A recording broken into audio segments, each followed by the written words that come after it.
Welcome to Kavyanayana cooking channel. ನಾನು ಸುಷ್ಮಾ.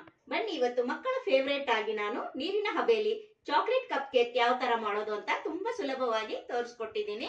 ನೀವು ಮಕ್ಕಳಿಗೆ ಲಂಚ್ ಬಾಕ್ಸ್ ಅಲ್ಲಿ ಕೂಡ ನೀವು ಮಾಡಿ ಕೊಡಬಹುದು. ಈವ್ನಿಂಗ್ ಸ್ನಾಕ್ಸ್ ಕೂಡ ಈ ತರ ಮಾಡಿ ಕೊಟ್ರೆ ಮಕ್ಕಳು ತುಂಬಾ ಖುಷಿ ಪಟ್ಟು ತಿಂತಾರೆ ಫ್ರೆಂಡ್ಸ್. ತುಂಬಾ ಸುಲಭವಾಗಿ ಯಾವ ತರ ಮಾಡೋದು ಅಂತ ನೋಡೋಣ. ಒಂದು ಮಿಕ್ಸಿಂಗ್ ಬೌಲ್ ನ ತಗೊಂಡಿದ್ದೀನಿ.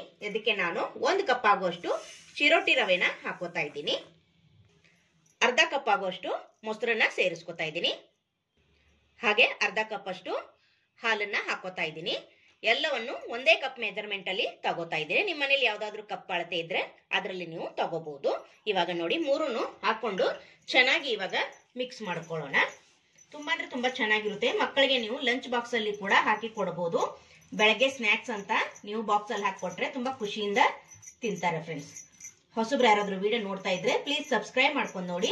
ವಿಡಿಯೋನ ಎಲ್ಲೂ ಕೂಡ ಸ್ಕಿಪ್ ಮಾಡಬೇಡಿ. ಪೂರ್ತಿಯಾಗಿ ವಿಡಿಯೋ ನೋಡಿ ಸಪೋರ್ಟ್ ಮಾಡಿ. ನಮ್ಮ ವಿಡಿಯೋಗಳು ನಿಮ್ಗೆ ಏನಾದ್ರೂ ಯೂಸ್ಫುಲ್ ಆದ್ರೆ ನಿಮ್ಮ ಫ್ಯಾಮಿಲಿ ಫ್ರೆಂಡ್ಸ್ಗೆಲ್ಲ ಶೇರ್ ಮಾಡಿ. ಆದಷ್ಟು ನಾನು ಸಿಂಪಲ್ ಆಗಿ ರೆಸಿಪೀಸ್ ನ ತೋರಿಸ್ಕೊಡ್ತಾ ಇರ್ತೀನಿ. ನೋಡಿ ಇವಾಗ ಚೆನ್ನಾಗಿ ಮೂರನ್ನು ಹಾಕೊಂಡು ಮಿಕ್ಸ್ ಮಾಡಿ ಇಟ್ಕೊಂಡಿದ್ದೀನಿ. ಈಗ ಒಂದು 10 ರಿಂದ 15 ನಿಮಿಷ ಇದನ್ನ ರವೆನ ನೆನೆಯೋದಕ್ಕೆ ಬಿಡೋಣ. 15 ನಿಮಿಷ ಆಗಿದೆ. ನೋಡಿ ಚೆನ್ನಾಗಿ ರವೆ ನೋಡಿ ಎಷ್ಟು ಚೆನ್ನಾಗಿ ಅರಳಿದೆ ಅಂತ ನೋಡ್ತಾ ಇದ್ದೀರಾ. ಹಾಗೆ ಗಟ್ಟಿ ಕೂಡ ಆಗಿದೆ ನೋಡಿ. ಇವಾಗ ಇದನ್ನ ಮಿಕ್ಸಿ ಜಾರ್ಗೆ ಹಾಕೊಳ್ಳೋಣ. ರವೆನ ಹಾಕೊಂಡಿದ್ದೀನಿ. ಹಾಗೆ 1 ರೌಂಡ್ ಇದನ್ನ ರುಬ್ಕೊಂಡು ಬರೋಣ. ನೋಡಿ ಸ್ವಲ್ಪ ರುಬ್ಕೊಂಡು ಬಂದಿದ್ದೀನಿ. ಹಾಗೆ ಇದಕ್ಕೇನೆ 1/4 ಕಪ್ ಆಗುವಷ್ಟು ಕೋಕೋ ಪೌಡರ್ನ ಹಾಕೋತಾ ಇದ್ದೀನಿ. ಹಾಗೆ ಇಲ್ಲಿ ಅರ್ಧ ಕಪ್ ಆಗುವಷ್ಟು ಸಕ್ಕರೆನ ಸೇರಿಸ್ಕೊತಾ ಇದ್ದೀನಿ.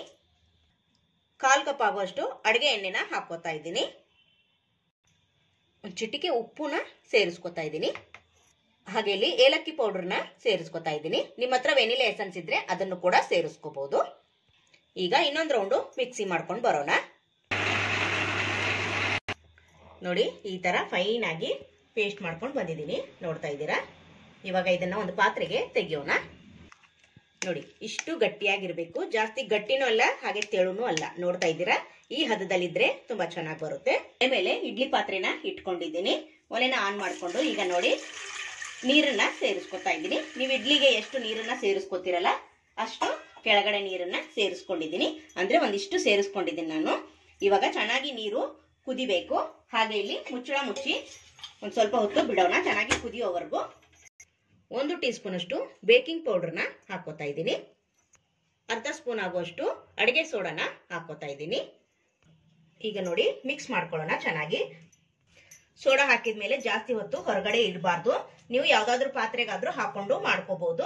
ಇಲ್ಲ ಸ್ಟೀಮರ್ ಅಲ್ಲಿ ಮಾಡ್ಕೊಂತೀನಿ ಅಂದ್ರೂ ಕೂಡ ಮಾಡ್ಕೋಬಹುದು. ಹಾಗೆ ಪಡ್ಡಿನ ಮನೆಯಲ್ಲೂ ಕೂಡ ನೀವು ಮಾಡ್ಕೋಬಹುದು. ಮಕ್ಕಳಿಗೆ ವೆರೈಟಿಯಾಗಿ ಮಾಡಿಕೊಟ್ರೆ ತುಂಬಾ ಖುಷಿ ಪಟ್ಟು ತಿಂತಾರೆ ಫ್ರೆಂಡ್ಸ್. ಇವಾಗ ನಾನು ನಿಮಗೆ ಹಬೆಲೇನೆ ಕಪ್ ಕೇಕ್ ಯಾವ ತರ ಮಾಡೋದು ಅಂತ ತೋರಿಸ್ಕೊಡ್ತಾ ಇದ್ದೀನಿ.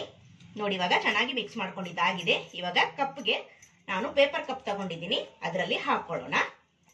ನೋಡಿ ನಾನು ಪೇಪರ್ ಕಪ್ ನ ತಗೊಂಡಿದ್ದೀನಿ. ಅದಕ್ಕೆ ಎಷ್ಟು ಇಡಿಸುತ್ತೋ ಅಷ್ಟೇನೆ ಹಾಕೊಳ್ಳೋಣ. ಒಂದು ಅರ್ಧದಷ್ಟು ಮಾತ್ರ ಹಾಕೊಳ್ಳಿ. ತುಂಬಾ ಹಾಕೊಂಡ್ರೆ ಅದು ಉಬ್ಬಿ ಬರುತ್ತಲ್ವಾ, ಅದಕ್ಕೋಸ್ಕರ ಒಂದು ಅರ್ಧ ಹಾಕೊಂಡ್ರೆ ಸಾಕು. ನೋಡಿ ಎಲ್ಲ ಕಪ್ಗೂ ಅರ್ಧ ಹಾಕೊಂಡಿದ್ದೀನಿ ಬ್ಯಾಟರು. ನನ್ನ ಹತ್ರ ಚಾಕೋ ಚಿಪ್ಸ್ ಇತ್ತು, ಅದನ್ನ ಹಾಕೋತಾ ಇದ್ದೀನಿ. ನಿಮ್ಮ ಹತ್ರ ಟೂಟಿ ಫ್ರೂಟಿ ಇದ್ರೆ ಅದನ್ನು ಕೂಡ ಹಾಕೋಬಹುದು. ನೋಡಿ ಚೆನ್ನಾಗಿ ಕಾಣಿಸುತ್ತೆ ಅಷ್ಟೇ. ನೀರು ನೋಡಿ ಚೆನ್ನಾಗಿ ಕುದೀತಾ ಇದೆ. ನೋಡಿ ಇವಾಗ ಇಡ್ಲಿ ಪ್ಲೇಟನ್ನ ಇದರೊಳಗಡೆ ಇಡೋಣ. ಇವಾಗ ಕಪ್ಸ್ ನೋಡಿ ಇದರಲ್ಲಿ ಇಡ್ತಾ ಇದ್ದೀನಿ. ಎಷ್ಟು ಇಡಿಸುತ್ತೋ ಪ್ಲೇಟು ಅಷ್ಟೇ ಇಡಿ. ಮತ್ತೆ ಇನ್ನೊಂದು ಬ್ಯಾಚು ಮಾಡ್ಕೋಬಹುದು. ನೋಡಿ ಇವಾಗ ಮುಚ್ಚಳ ಮುಚ್ಚಿ ನಾನು ಒಂದು 15 ರಿಂದ 20 ನಿಮಿಷ ಲೋ ಫ್ಲೇಮಲ್ಲಿ ಬೇಯಿಸ್ಕೊಂತೀನಿ. ನೋಡಿ 15 ರಿಂದ 20 ನಿಮಿಷ ಆಗಿದೆ. ಈಗ ಓಪನ್ ಮಾಡ್ಕೋತಾ ಇದ್ದೀನಿ. ನೋಡಿ ವಾವ್ ಸೂಪರ್. ಎಷ್ಟೊಂದು ಒಳ್ಳೆ ಕಲರ್ ಬಂದಿದೆ ಫ್ರೆಂಡ್ಸ್. ಇವಾಗ ನೋಡಿ ಗೋಬಿ ಕಡ್ಡಿನ ಹಾಕಿ ನಾವು ಆಗಿದೆ ಇಲ್ಲ ಅಂತ ಚೆಕ್ ಮಾಡೋಣ. ನೋಡಿ ಸ್ವಲ್ಪ ಕೂಡ ಕಡ್ಡಿ ಗಂಟುತ್ತಾ ಇಲ್ಲ. ತುಂಬಾ ಚೆನ್ನಾಗಿದೆ ಫ್ರೆಂಡ್ಸ್. ನೋಡಿ ಸೂಪರ್. 15 ರಿಂದ 20 ನಿಮಿಷ ಚೆನ್ನಾಗಿ ಕೇಕು ಬೆಂದಿದೆ. ಇವಾಗ ಇದಾಗಿದೆ. ಒಲೆನ ಆಫ್ ಮಾಡ್ಕೊಂಡು ತಣ್ಣಗಾಗೋದಕ್ಕೆ ಬಿಡೋಣ. ಫುಲ್ಲು ತಣ್ಣಗಾದ್ಮೇಲೆ ಓಪನ್ ಮಾಡ್ಕೋಬೇಕು. ನೋಡಿ ಫ್ರೆಂಡ್ಸ್ ಎಲ್ಲ ಚಾಕ್ಲೇಟ್ ಕಪ್ ಕೇಕು ರೆಡಿ ಆಗಿದೆ. ಹಾಗೆ ತಣ್ಣಗೆ ಕೂಡ ಆಗಿದೆ. ಫುಲ್ಲು ತಣ್ಣಗಾದ್ಮೇಲೆ ನಾವು ಓಪನ್ ಮಾಡ್ಕೋಬೇಕು. ಇವಾಗ ಒಂದು ಓಪನ್ ಮಾಡಿ ತೋರಿಸ್ತೀನಿ. ತುಂಬಾ ಅಂದ್ರೆ ತುಂಬಾ ಚೆನ್ನಾಗಿ ಬಂದಿದೆ. ಟೇಸ್ಟು ಕೂಡ ಸಖತ್ತಾಗಿದೆ. ಮಕ್ಕಳಿಗೆ ಈ ತರ ಮಾಡಿಕೊಟ್ರೆ ಲಂಚ್ ಬಾಕ್ಸ್ ಅಲ್ಲಿ ಕೂಡ ತಗೊಂಡು ಹೋಗ್ತಾರೆ. ಬೆಳಗ್ಗೆ ತಿಂಡಿಗೂ ಕೂಡ ನೀವು ಕೊಟ್ಟು ಕಳಿಸಬಹುದು ಫ್ರೆಂಡ್ಸ್. ತುಂಬ ಚೆನ್ನಾಗಿರುತ್ತೆ, ತುಂಬ ಈಸಿಯಾಗಿ ಮಾಡ್ಕೋಬಹುದು. ನೋಡಿ, ನಿಮ್ಮ ಹತ್ರ ಕಾಫಿ ಕಪ್ ಇದ್ರೆ ಆ ಗ್ಲಾಸಲ್ಲೇ, ಸ್ಟೀಲ್ ಗ್ಲಾಸಲ್ಲೇ ಕೂಡ ನೀವು ಮಾಡ್ಕೋಬಹುದು. ನೋಡಿ ಎಷ್ಟು ಸುಲಭ ಅಂದ್ರೆ, ನೋಡಿ ನಾವು ಚಾಕೋ ಚಿಪ್ಸ್ ಹಾಕಿದೀವಿ ಮೇಲೆ, ಎಲ್ಲ ಕರಗಿ ನೋಡಿ ಎಷ್ಟು ಚೆನ್ನಾಗಿ, ನೋಡಿ ನೋಡ್ತಾ ಇದ್ದೀರಾ, ಸೂಪರ್ ಆಗಿ ರೆಡಿ ಆಗಿದೆ. ನೋಡಿ ಸ್ಪಾಂಜಿಯಾಗಿ ಕಾಣಿಸ್ತಾ ಇದೆಯಾ, ನೋಡಿ ಸಖತ್ತಾಗಿ ಬಂದಿದೆ ನೋಡಿ. ವಾವ್, ನೋಡಿ ಫ್ರೆಂಡ್ಸ್, ಎಲ್ಲ ಕಪ್ ಕೇಕು ಸೂಪರ್ ಆಗಿ ರೆಡಿ ಆಗಿದೆ. ಈ ವಿಡಿಯೋ ನಿಮ್ಗೆ ಇಷ್ಟ ಆಗಿದೆ ಅಂತ ಭಾವಿಸ್ತಾ, ನಮ್ಮ ವಿಡಿಯೋ ನೋಡಿದ್ದಕ್ಕಾಗಿ ನಿಮ್ಮೆಲ್ಲರಿಗೂ ಧನ್ಯವಾದಗಳು. Thank you for watching. ನಮಸ್ಕಾರ ಫ್ರೆಂಡ್ಸ್.